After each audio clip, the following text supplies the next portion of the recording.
तो आज तो दुकान को इतना जल्दी बंद करना पड़ेगा, मेरे साथ ऐसा भी जाएगा, मैंने तो कभी सोचा भी नहीं था। तो आइए मैं आपको सब कुछ शुरुआत से बताता हूँ। जैसे कि आपको बताया आज मेरे ब्लॉग बनाने का डे 7 है, तो आज मैं सुबह जल्दी उठकर दौड़ लगाने के लिए जाने वाला हूँ। फिर मैं जूते पहन लेता हूँ, फिर मैं घर से बाहर दौड़ लगाने के लिए निकल जाता हूँ, क्योंकि आज मैं लेट भी हो चुका था। फिर मैं निकल जाता हूँ अकेले दौड़ लगाने के लिए। मैं सीधा राजीव गांधी पवेलियन में पहुंच जाता हूँ। मुझे यहाँ पर तीनों भाई दिखते हैं जो बोतल को रखकर बच्चों की तरह पत्थर से फोड़ रहे थे। राजीव गांधी पवेलियन में पहुंचने के बाद मैं थोड़ी बहुत एक्सरसाइज भी कर लेता हूँ। उजाला होते ही सड़क पर ट्रैफिक चलने लगता है, इसलिए मैं ग्राउंड में ही दौड़ने लग जाता हूँ। फिर मैंने लगाए डिप्स के 10-10 के 4 सेट। फिर हम राजीव गांधी पवेलियन से बाहर आ जाते हैं घर पर जाने के लिए। मैं घर पर जाने के लिए निकल जाता हूँ। फिर मैं घर पर पहुंच जाता हूँ। फिर मैं और नितिन तैयार होकर भाई साहब के साथ स्कूल जाने के लिए निकल जाते हैं। भाई साहब को स्टेशन के पास में छोड़ देते हैं। स्कूल के बाहर पहुंचते मोबाइल सुनील भैया को दे देता हूँ। स्कूल से आते मैं निकल जाता हूँ दरा दुकान पर जाने के लिए। फिर मैं दुकान पर पहुंच जाता हूँ। मैं एक एक करके सारे सामानों को अंदर रखने लग जाता हूँ। सामानों को अंदर रखकर मैं शटर को लगा देता हूँ। फिर मैं दूसरी वाली दुकान के शटर को भी लगा देता हूँ। मैं और भाई साहब निकल जाते हैं मार्केट जाने के लिए। फिर हम यहाँ से बर्फ ले लेते हैं। बर्फ लेकर हम रवाना हो जाते हैं घर जाने के लिए। मैं भाई साहब को घर पर छोड़कर निकल जाता हूँ घर जाने के लिए। फिर मैं और मोनू भाई दोनों निकल जाते हैं कोटा जाने के लिए। फिर हम कोटा सुधा हॉस्पिटल में पहुंच जाते हैं। बाइक को बाहर खड़ी कर हम अंदर आ जाते हैं। फिर हम लिफ्ट के अंदर आ जाते हैं। अंदर आकर तीसरे फ्लोर पर पहुंच जाते हैं। हॉस्पिटल के काम से फ्री होकर बाहर जाने के लिए निकल जाते हैं। बाहर जाकर देखता हूँ तो अंधेरा भी काफी ज्यादा हो चुका था। फिर हम हॉस्पिटल से बाहर निकल जाते हैं।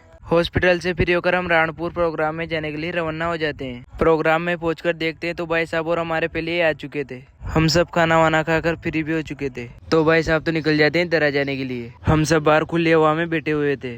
तो हमें यहीं पर ही सुबह हो जाती है और आज के ब्लॉग को यहीं पर समाप्त करते हैं। लाइक कमेंट शेयर कीजिए। नेक्स्ट ब्लॉग देखने के लिए फॉलो कीजिए।